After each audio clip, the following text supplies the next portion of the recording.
Bismillah. Loh.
Masya Allah.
Assalamualaikum warahmatullahi wabarakatuh.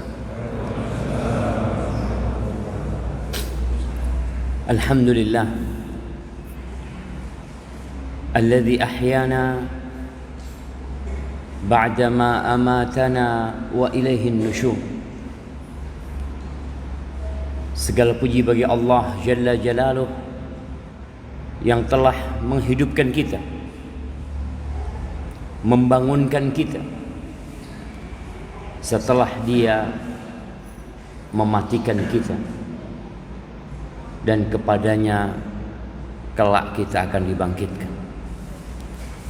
Allahumma salli wa sallim wa zid wa barik wa an'im ala sayyidina wa maulana Muhammadin wa ala alihi wa ashabihi ajma'in. Ya Allah, semoga salawat, salam, berkah dan nikmat senantiasa Engkau curahkan untuk hamba kekasih-Mu, untuk baginda Nabi kita Muhammad alaihi salatu wassalam, untuk keluarga beliau, untuk istri-istri beliau, untuk putra-putri beliau, dan untuk seluruh sahabat Nabi. Semoga Allah meridai kita bersama mereka. Amma ba'd, ahibbati fillah,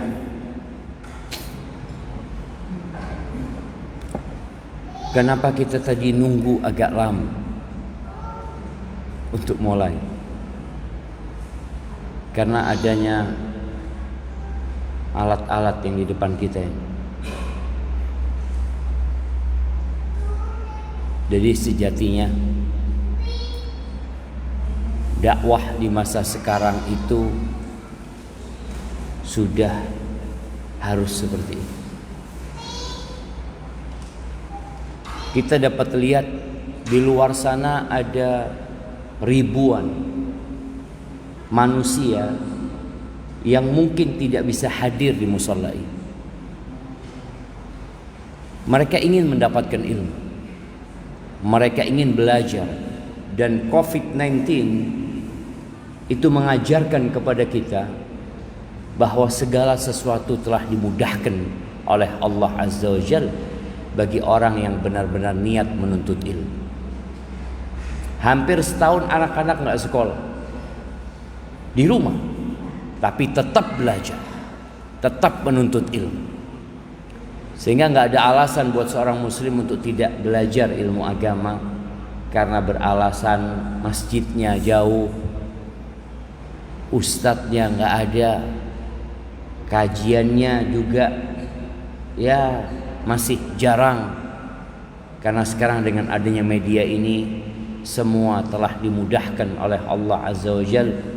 Semoga Allah memberikan kepada kita berkah, rahmat dan hidayahnya di masa yang sulit seperti ini. Ahibati fillah, Corona sudah melandai. Walaupun tadi malam sebelum tidur Ana sempat membaca ada 3 kota di Cina lockdown lagi.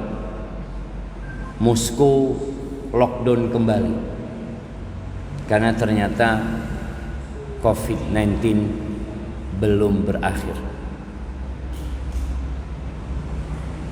Dan kita tahu di masa yang baru-baru saja bagaimana banyak yang meninggal dunia gara-gara COVID-19. Sebagian mungkin kerabat kita, ada yang orang tuanya meninggal dunia, ada yang tetangganya, ada yang anaknya, ada yang sahabat-sahabat. Dan subhanallah, seakan-akan kita yang hidup sekarang ini lolos dari kematian. Alhamdulillah, selamat. Selamat dari apa? Selamat dari COVID-19, dan kita tidak akan selamat dari kematian. Nggak ada yang lolos dari maut. Ketika perang Ahzab tahun ke-5 Hijriah, di mana 10.000 pasukan musyrikin datang untuk membumi hanguskan kota Madinah. Dan di kota Madinah ternyata ada orang-orang kafir yang berbaju Islam, orang-orang munafiqin. Dan juga ada orang-orang yang kata Allah fi qulubihim marad, ada penyakit di hati. Mereka ketakutan dengan kematian. Mereka merasa ingin meloloskan diri, kabur dari al-maut. Apa kata Allah Azza wa Jalla di surat Al-Ahzab ayat 16? Qul lan yanfa'akumul firar in farartum minal maut awil qatl. Katakan, tidak akan bermanfaat buat kalian melarikan diri kalau kalian ingin melarikan diri dari kematian atau pembunuhan. Wa idzal la tumatta'una illa qalila.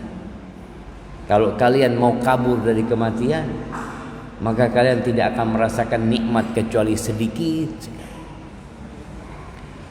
Ahibati fillah, ana lihat yang hadir pagi ini ada yang sudah sepuh-sepuh, tapi sebenarnya mati tidak ngelihat umur. Bisa jadi yang muda mati duluan sebelum yang tua. Tapi yang tua itu ya kayaknya juga dekat sama kematian.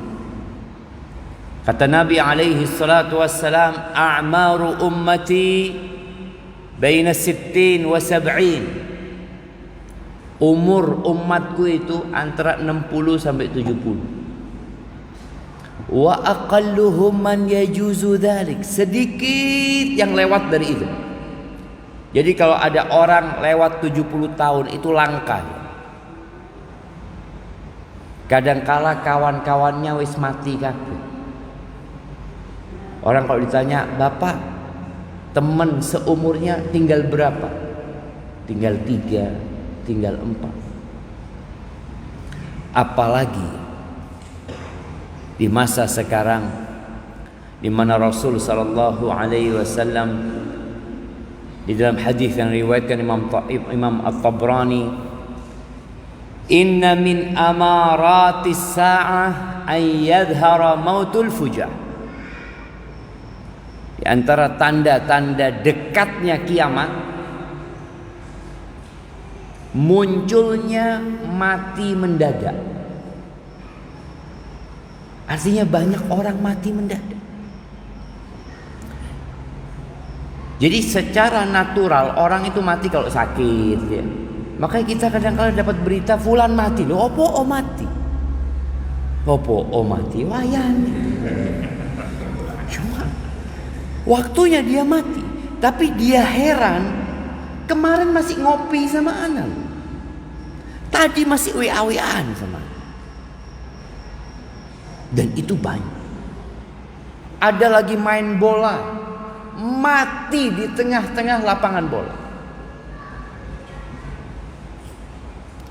Ada lagi yang ceramah, mati pas ceramah. Loh, kan bagus Ustaz. Bukan masalah bagus dan tidak. Tapi Nabi alaihi salatu wasallam menjelaskan akan muncul mati mendadak yang sebelumnya enggak kayak gitu. Artinya rata-rata orang sebelumnya itu matinya dengan sebab yang jelas. Kenapa kok meninggal fulan? Oh, wis tuwek panjen. Wis loro-loron. Kan memang orang ditunggu. Kadang-kala anaknya itu nunggoni mati nih bapak. Kok ndak mati-mati bapak ya? Soalnya kepingin bagi warisan ndak bisa karena bapak masih hidup gitu. Dan bisa jadi yang menunggu warisannya dibagi sebelum orang tuanya membagikan warisan. Ahibati billah, apakah kita siap jemaah kalau kematian itu datang menjemput kita? Yang jomblo, mana yang jomblo? Antum udah nikah? Siap nggak antum kalau mati sekarang? Siap? Siap? Belum kawin antum? Iya, yang jomblo mengatakan, aduh belum nikah Pak Ustaz. Yang sudah nikah mengatakan, belum punya anak. Artinya dia berpikir, kalau aku mati dalam kondisi jomblo, siapa yang doakan aku nantinya? Kalau aku mati nggak punya anak, sopo sing dungakno nanti? Walad soleh yang berdoa itu nggak punya. Baik, kalau sudah punya anak, apa siap mati? Ya Allah Ustaz, saya cilik-cilik anak Ustaz. Makanya kadang-kala orang itu berpikir dia bisa menunda kematian itu tiba. Nggak ada. Ketika ajal itu datang, dengan seketika antum meninggalkan semua yang antum khawatirkan. Pernah kita mendengar berita satu pesawat mati. Satu pesawat. Bayangin ya, gimana orang satu pesawat itu berangkat semua punya rencana. Kejadian waktu itu Lion kalau nggak salah, dari Jakarta ke Pangkal Pinang pulau, berangkat tuh jamaah, pesawat besar yang semua orang dalam pesawat itu sudah punya rencana sarapan di tempat ini, sebagian mau rapat, sebagian mau menikah, sebagian mau melamar. Satu pesawat tidak pernah turun ke bumi lagi, hancur.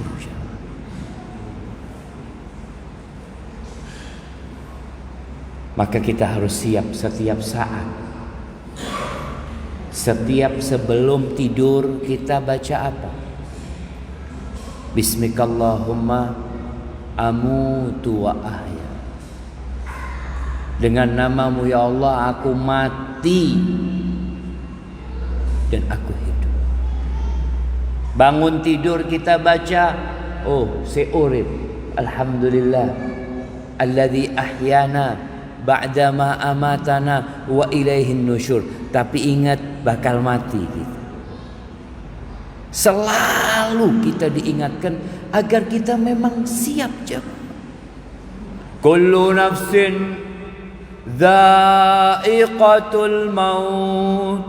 Semua yang bernyawa pasti merasakan kematian.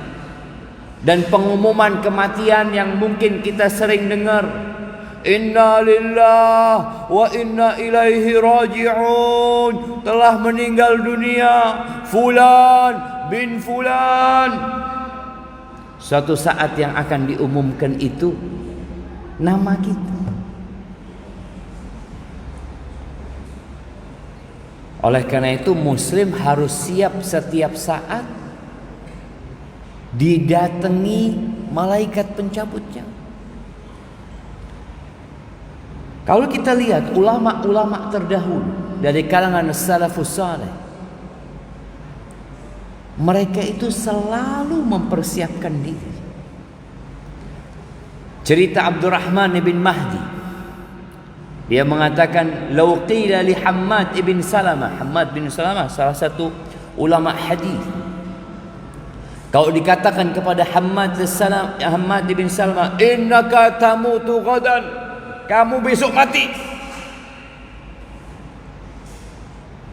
Dia nggak akan bisa menambah amalannya sedikit. Kalau kita dikatakan, ada yang ngomong karena kita sakit ini itu, dokter ngomong, "Mas kayaknya sampean ini tinggal 3 bulan lagi." Apa yang akan terjadi sama kita? Kita akan berubah. Yang tidak pernah ke masjid akan ke masjid. Yang biasa ngitung fulus, ngitung duit, sekarang bagaimana dia mengeluarkan uang tersebut? Kenapa? Ada dalam bayangan dia, bentar lagi aku mati. Wis loro-loron. Padahal Allah mengatakan, innaka mayyitun wa innahum mayyitun.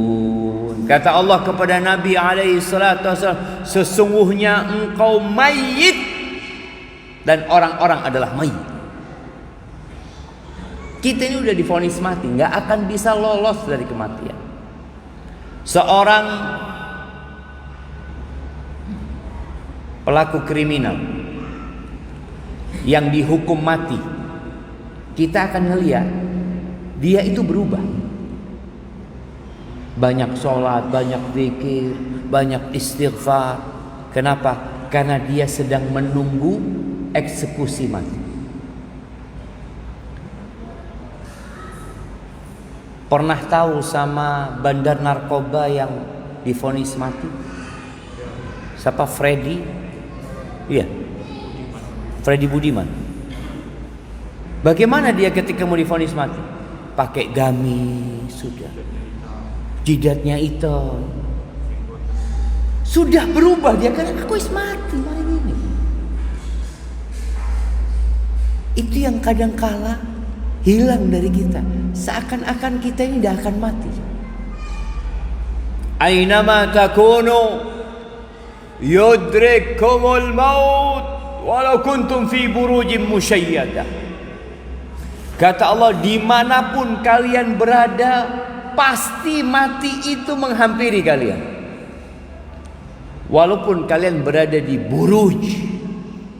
Buruj itu artinya sesuatu yang nampak,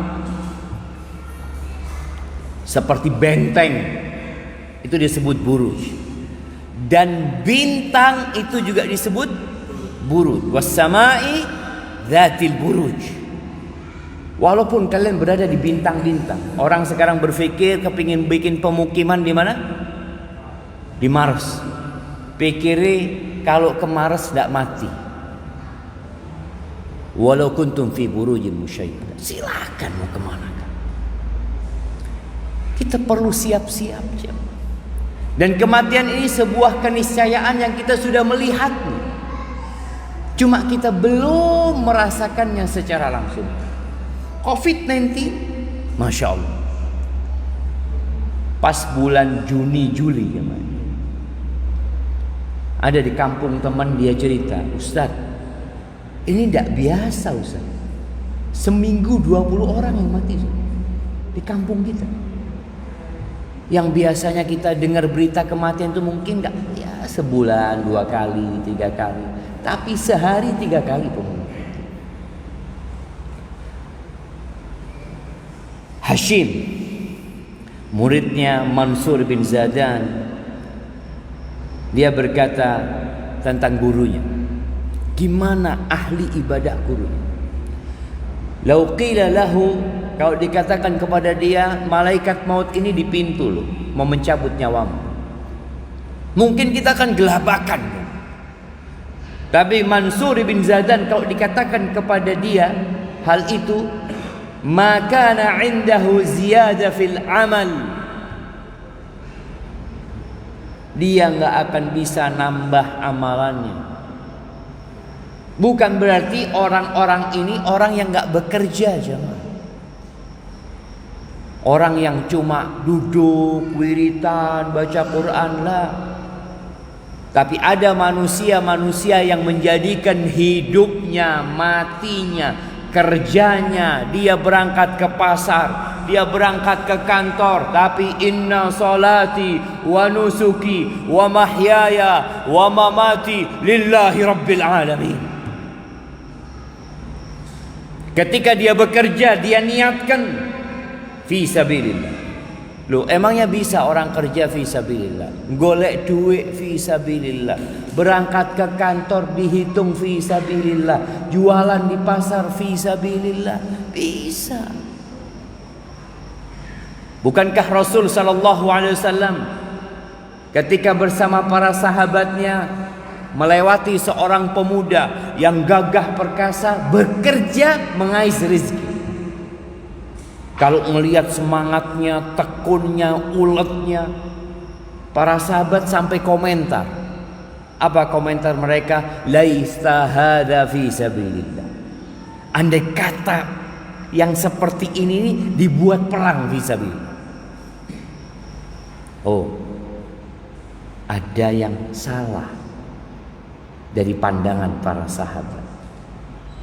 Sehingga Nabi alaihissalatu wasallam meluruskan pandangan mereka. Beliau mengatakan, "Lau kana yas'a atau lau kharaja yas'a ala abawain syaikhaini kabirain fahuwa fi sabilillah." Jikalau orang ini keluar dari rumahnya bekerja dengan niatan memberikan nafkah kepada kedua orang tuanya yang sudah sepuh, fahuwa fi sabilillah, dia itu fi sabilillah. Kemudian kalau dia keluar bekerja ala sigharin lahu, untuk memberikan nafkah kepada anak-anaknya yang masih kecil, fahuwa fi sabilillah, dia juga terhitung di jalan Allah. Keluar dari rumahnya itu terhitung fi sabilillah.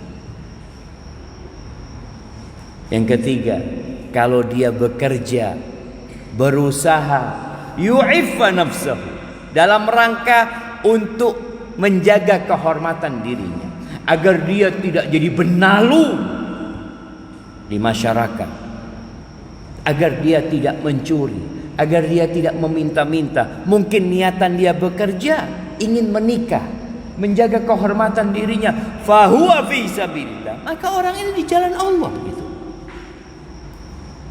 Tapi in kana kharaja yas'a riya'an wa mufakharatan fahuwa fi sabilis syaitan.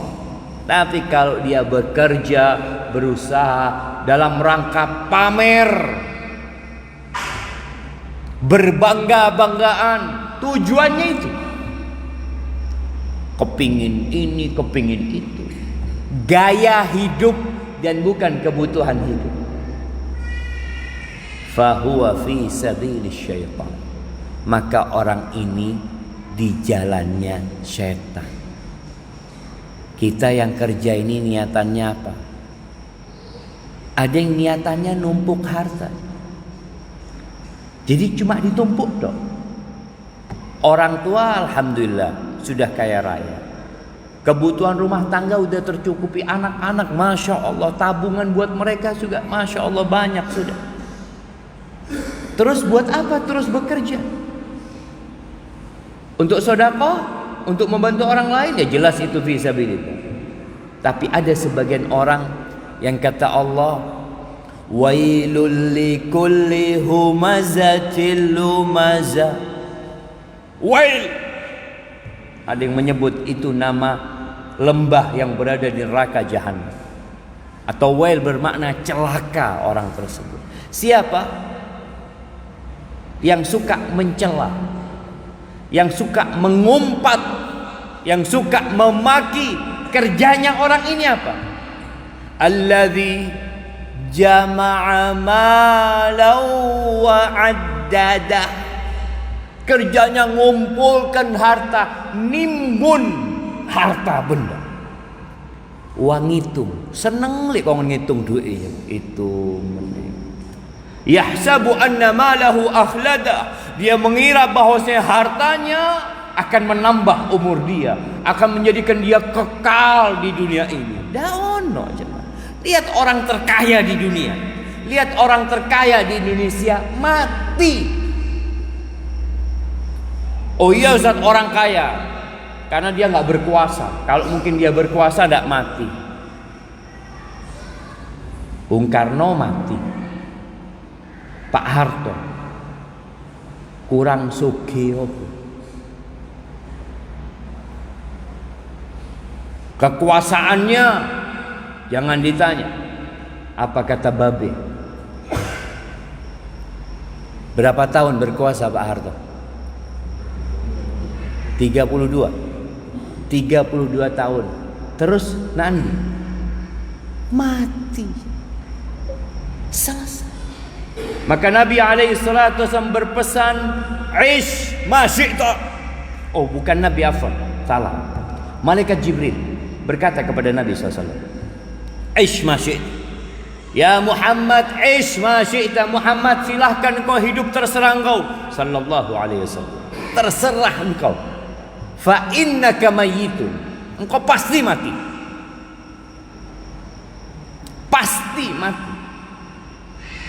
Kita masih ingat cerita Nabi Musa alaihissalam Jadi nabi itu tidak ada yang meninggal dunia kecuali ditawarin dulu.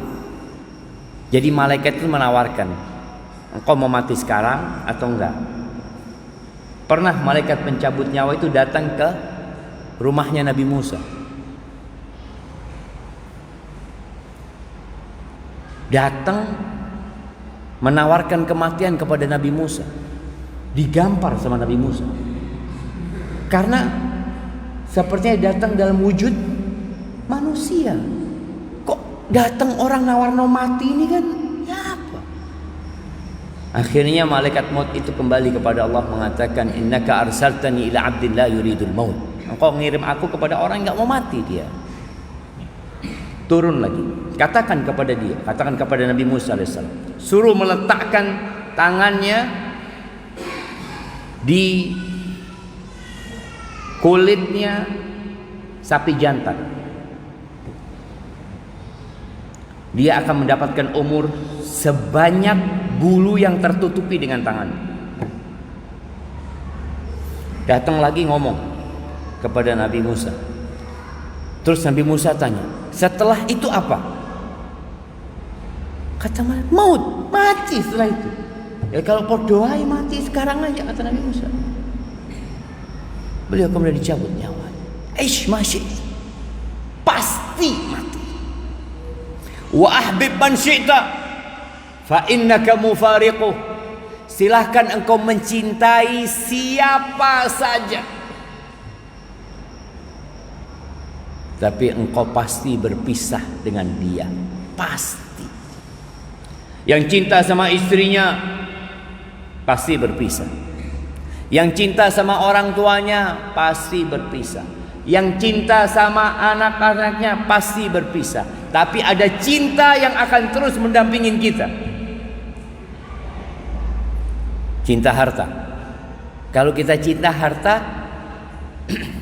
mungkinkah harta itu bersama kita, jemaah? Mungkin. Kalau kita cinta sama harta dengan bersodakoh. Ada orang senang sama mobilnya. Ya Allah, ini mobil anak sayang Ustaz, Masya Allah. Kepingin tak bawa mati. Bisa jemaah? Bisa. Gimana? Sodakohkan. Sodakohkan. Berikan kepada pesantren buat mobil operasional. Kalau kita benar-benar cinta, tapi cinta kita kepada harta kebanyakan palsu. Kita dibohong-bohong, nggak beneran cinta kita. Baik. Kemudian Jibril alaihissalam mengatakan, wa'mal ma syi'ta fa innaka majziyun bih. Silahkan engkau beramal semaumu, sakarepmu. Pasti engkau dibalas. Nggak ada ceritanya orang beramal kemudian tidak dapat balasan. Di dunia ini kita sering ngelihat pelaku-pelaku kezaliman yang lolos dari jeratan hukum. Padahal wong zalim, ya, tapi dia tidak akan lolos dari jeratan balasan Allah Azza wa Jalla. Nggak bakalan, pasti dibalas. Mau besar mau kecil, faman ya'mal mithqala dzarratin khairan yarah. Barang siapa yang beramal kebaikan sekecil semut. Zarrah itu semut yang lewat di tangan kadang-kala nggak berasa. Dia akan mendapatkan balasan dari apa yang dia kerjakan. Jangan meremehkan perbuatan kebaikan. Walau antalqa akhak biwajhin talik, kata Nabi SAW, la tahqiranna minal ma'ruf syai'an. Walaupun amalanmu itu cuma tersenyum, ketemu dulure senyum, itu amalan loh ya. Karena ada orang-orang yang ketemu dulure, apa? Senyum. Wa may ya'mal mithqala dzarratin syarran yarah. Barang siapa yang berbuat keburukan walaupun sebesar semut pasti mendapatkan balasan. Mungkin keburukan yang dia lakukan komentar. Kan sekarang orang komentar itu seakan-akan bukan amal baik wala amal buruk. Dia cuma komentar, dia pergi. Boleh jadi komentarmu bikin sakit hati orang. Engkau mungkin pergi dan lupa dengan komentarmu, tapi engkau akan mendapatkan balasan. Ma yalfidhu min qawlin illa ladaihi raqib atid. Tidak ada satupun yang keluar dari lisan manusia, ucapan baik dengan lisannya atau tulisannya, tentunya di situ ada malaikat yang mengawasi dan mencatat. Ahibati fillah, terus apa persiapan kita? Kalau kita sudah tahu kita nggak akan lolos dari kematian. Diriwayatkan oleh Imam Bukhari dan Muslim bahwa Nabi alaihi salatu wasallam bersabda, "Ma haqqum ri'in muslimin lahu syai' yusifi." Tidaklah ada seorang muslim, ya dia punya harta, dia punya sesuatu yang dia ingin mewasiatkan. Yabitu lailataini illa wa wasiyatuhu maktubatun 'inda. Dia bermalam 2 malam melainkan wasiatnya sudah dicatat. Yang punya harta lebih, yang dia sekarang mau sodakoh berat, orang suruh sodakoh 5M, aduh susah. Tapi wis mati kan enak. Kalau saya mati, 1/3 harta saya dibagikan buat masjid, buat musola, buat pesantren. Tulis. Kurang hartanya dengan dia berwasiat, kan enggak jemaah? Hartanya masih ada bersama dia. Tapi ini kesempatan buat orang yang memiliki kelebihan harta untuk bikin wasiat. Karena dia nggak tahu, boleh jadi siang ini dia mati. Oleh karena itu, Sa'ad bin Ubadah pernah datang menjumpai Rasulullah sallallahu alaihi wasallam. Dia mengatakan, "Ya Rasulullah, inna ummi matat wa ana ghaib." Ibuku meninggal dunia, wa ana ghaibun 'anil Madinah. Aku sedang tidak berada di Madinah waktu itu. Afa yanfa'uha idza tasaddaqtu anha? Apakah bermanfaat buat orang tuaku kalau aku buat ibuku, kalau aku sedekah buat ibuku? Qala na'am, kata Nabi, iya. Jadi sedekah setelah kematian, wasiat sebelum kematian, dan sedekah ketika sakit-sakitan, itu pahalanya berbeda dengan orang yang sedekah ketika sehat, segar bugar. Karena orang tadi kita sebutkan kalau sudah mau mati ya sudah dia keluarkan hartanya. Tapi kalau dia merasa masih punya cita-cita, masih punya angan-angan, ya dia simpan. Tapi tetap kita dikasih kesempatan sama Allah bisa wasiat 1/3 dari harta. Ini kalau orang banyak uangnya. Duitnya cuma 20 juta, wasiat 1/3 buat masjid. Loh, ahli warisnya cuma 20 juta uang. Maka wasiat itu disunahkan buat orang yang punya harta banyak. Orang tua punya tanggung jawab dengan ahli warisnya. Bahkan Nabi SAW mengatakan nih, pesan buat para orang tua, innaka antadhara warathataka aghniya. Engkau meninggalkan ahli warismu cukup hidupnya, kaya, punya harta, khairun, lebih baik daripada engkau tinggalkan ahli warismu alatan yatakaffafunan nas. Ahli warisnya miskin, akhirnya hidup minta-minta. Di mana orang tuanya?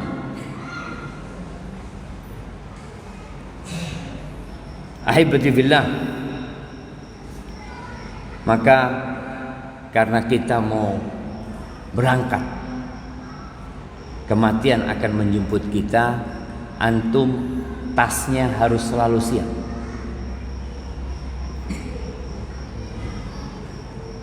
Nabi SAW berpesan kepada Abdullah bin Umar, dipegang pundaknya Abdullah bin Umar bin Khattab dalam hadis riwayat Bukhari.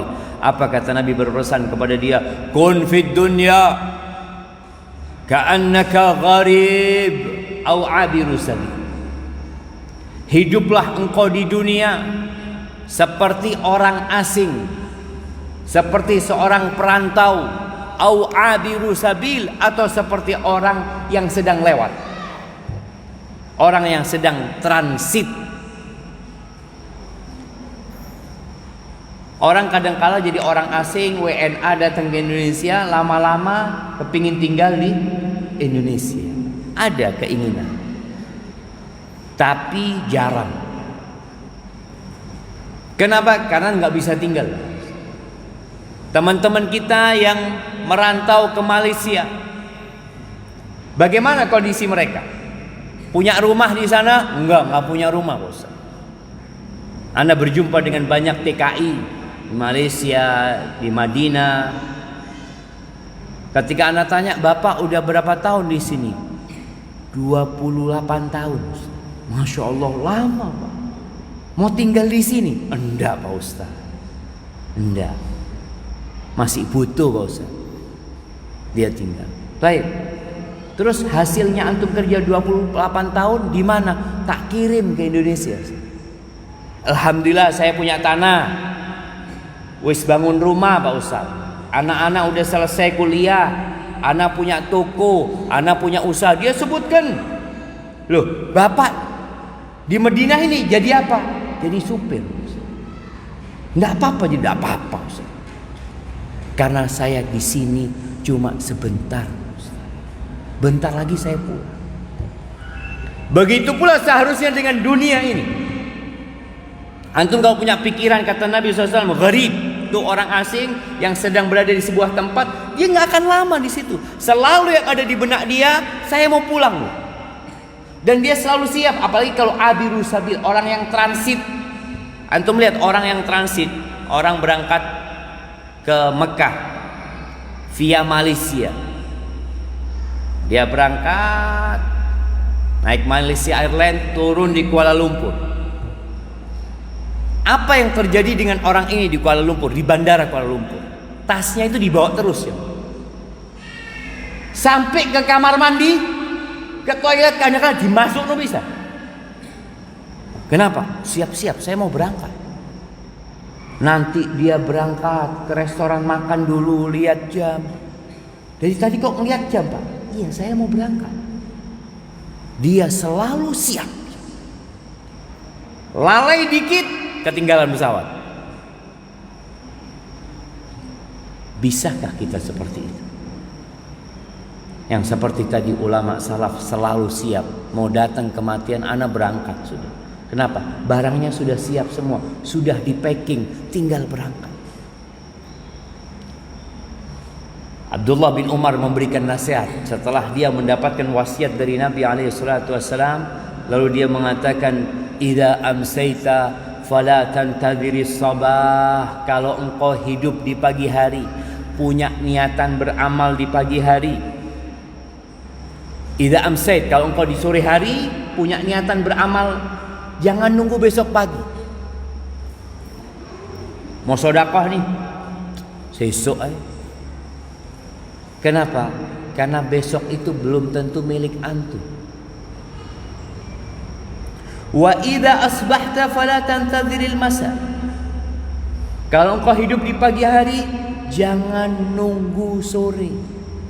Kayak pagi-pagi gini, setelah dengar ceramah, iya ya, Ustaz ngomong suruh bikin wasiat. Anak ini punya fulus banyak, Ustaz. Ahli waris sedikit. Usaha di mana-mana. Tulis wasiat. Pagi ini berangkat ke notaris, datang. Tulis wasiat. Wasiat itu boleh pakai omongan, tapi kadangkala kurang kuat. Yang mendengarkan omongan lali. Bisa jadi. Maka tulis. Jangan nunggu anak kapan ya. Kayaknya hari Sabtu ini tutup, Ustaz. Tutup jam. Buka. Kalau tutup gimana? Antum tulis sendiri. Sampaikan kepada istrinya. Ini ya wasiatnya aku ya. Aku enggak tahu. Aku kepingin ke notaris tapi belum sempat ke sana. Tapi catat di sini, pegang. Kalau ada anaknya siapa jadikan saksi. Ini kalian jadi saksi. Soalnya kadang-kala mereka khawatir wasiatnya palsu. Nah, jadikan saksi. Jangan nunggu nanti sore. Apalagi nunggu hari Senin. Wa khudh min sihhatika li maradika. Mumpung sehat engkau beramal. Jangan nunggu sakit. Nih, banyak orang punya niatan haji, punya niatan umroh. Tapi kapan? Nanti Ustaz. Li wis tuwe. Kenapa di Indonesia ini rata-rata jemaah haji itu tua? Kenapa jemaah? Oh, karena mereka mampunya wis tuwe, Ustaz. Oh iya, nggak masalah kalau seperti itu sebabnya. Tapi banyak di antara mereka yang ketika muda sudah mampu. Tapi dia selalu berpikir bagaimana uang ini jadi modal, diputar buat ini, diputar buat ini. Ketika dia aku si enom, masih muda saya ini. Nantilah haji itu ya kalau sudah tobat. Maka orang berpikir haji itu buat orang yang tobat. Haji itu buat orang yang tobat apa orang yang mampu? Yang mampu. Ada kewajiban yang itu seharusnya membuat dia berangkat. Jangan nunggu tua sakit-sakitan baru mau berangkat haji. Apalagi sekarang ada aturan mungkin yang umur berapa nggak bisa berangkat umroh, nggak bisa berangkat haji. Ambil ketika masih sehat berangkat. Wa min hayatika li mautika. Ini pesannya, ambil bekal dari kehidupanmu ini untuk kematian. Ahibati billah, maka segera bertobat sebelum datang kematian. Kita semua berbuat dosa. Jangan sok suci. Kata Nabi sallallahu alaihi wasallam, "Innallah yabsutu yadahu bil-lail liyatuba musii'un nahar." Sesungguhnya Allah membentangkan kedua tangannya di malam hari agar pelaku dosa di siang hari bertobat. Wa yabsutu yadahu bin-nahar, dan membuka tangannya di siang hari agar yang tadi malam berbuat dosa pagi ini wis tobat. Wa tubu ilallahi jami'an. Kata Allah, tobatlah kalian semuanya tanpa terkecuali. Jangan berpikir makom tobat ini makomnya pelaku dosa. Jangan. Kemudian kau merasa, oh anak kayaknya tidak perlu Ustaz. Anak ini wis tuwek Ustaz, jadi wis tidak dosa meneng. Bisa jadi omongan itulah dosa. Bukankah Nabi kita alaihi salatu wassalam sekali duduk beliau mengatakan, Rabbighfirli wa tub alayya innaka antat tawwabur rahim. 100 kali. Sekali duduk Nabi SAW. Beliau mengatakan kepada sahabatnya, ayunahan nas tubu ilallah wastaghfiru fa inni atubu ilallah fil yaumi 70 marrah. Aku tuh tobat tiap hari 70 kali. Itu Nabi. Kita berapa kali istighfarnya? Mari subuh 3 kali. Habis zuhur 3 kali. Habis asar 3 kali. Berapa sudah? 9. Habis maghrib 3 kali. Habis isya 3 kali. 14 kali. 14, 15 kali. 15 kali merasa wis akeh. Alhamdulillah ana istighfar. Nabi sekali duduk 100 kali.